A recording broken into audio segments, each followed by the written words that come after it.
ಮಾತನಾಡಿದ್ದಾರೆ. ನಾನು ಬೇರೆ 8 ಕ್ಷೇತ್ರನೂ ನೋಡಿದ್ದೀನಿ, ರಾಜಾಜಿನಗರ ನೋಡಿದ್ದೀನಿ.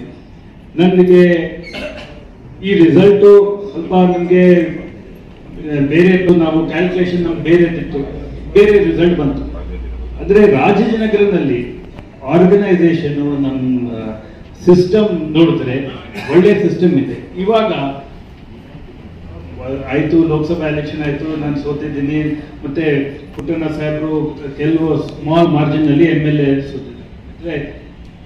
ಬರೋ ದಿನದಲ್ಲಿ ಇದೇ ತರ ಸಂಘಟನೆ ಮಾಡಬೇಕಾದ್ರೆ ನಮ್ಗೆ ಎಲ್ಲರಿಗೆ ಅಧಿಕಾರ ಬೇಕು. ಅಧಿಕಾರ ಇಲ್ಲಾದ್ರೆ ಸಂಘಟನೆ ಎಷ್ಟು ವರ್ಷ ಇಡ್ತೀರ? 5 ಬಾರಿ ಬಿಜೆಪಿ MLA ಗೆದ್ದಿದ್ದೆ. ಲೋಕಸಭಾ ಎಲೆಕ್ಷನ್ ನಲ್ಲಿ 3 ಸಾರಿ ಸೋತಿದ್ದೀನಿ ಇಲ್ಲಿ. ಮತ್ತೆ ನಾನು ನೋಡಿದ್ದೀನಿ, ಎಸ್ಪೆಷಲಿ ನಾನು NSUI, ಯೂತ್ ಕಾಂಗ್ರೆಸ್, ಮಹಿಳಾ ಕಾಂಗ್ರೆಸ್ ಅವರು ಮನೆ ಹೋಗಿದ್ದು ನಾನು ನೋಡಿದ್ದೀನಿ.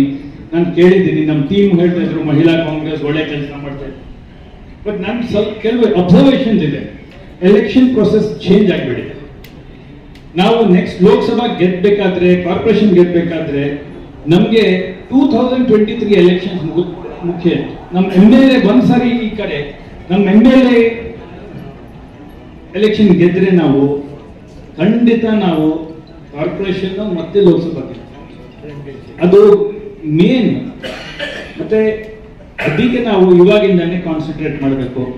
ಬೂತ್ ಲೆವೆಲ್ ಇಂದ ಕೆಲಸ ಮಾಡಬೇಕು. ಬೂತ್ ಎಲ್ಲ ಪಕ್ಷಕ್ಕೆ ಮೇನ್ ಇಂಪಾರ್ಟೆಂಟ್ ಇರೋದು ಬೂತ್ ಲೆವೆಲ್ ನಲ್ಲಿ ಇವಾಗ ಕೆಲಸ ಮಾಡಕ್ಕೆ ಮುಖಂಡರು ಹೇಳಿದ ಕೆಲಸನ ಮಾಡಬೇಕು. ಅವರು ಅರ್ಥ ಆಯ್ತಲ್ಲ?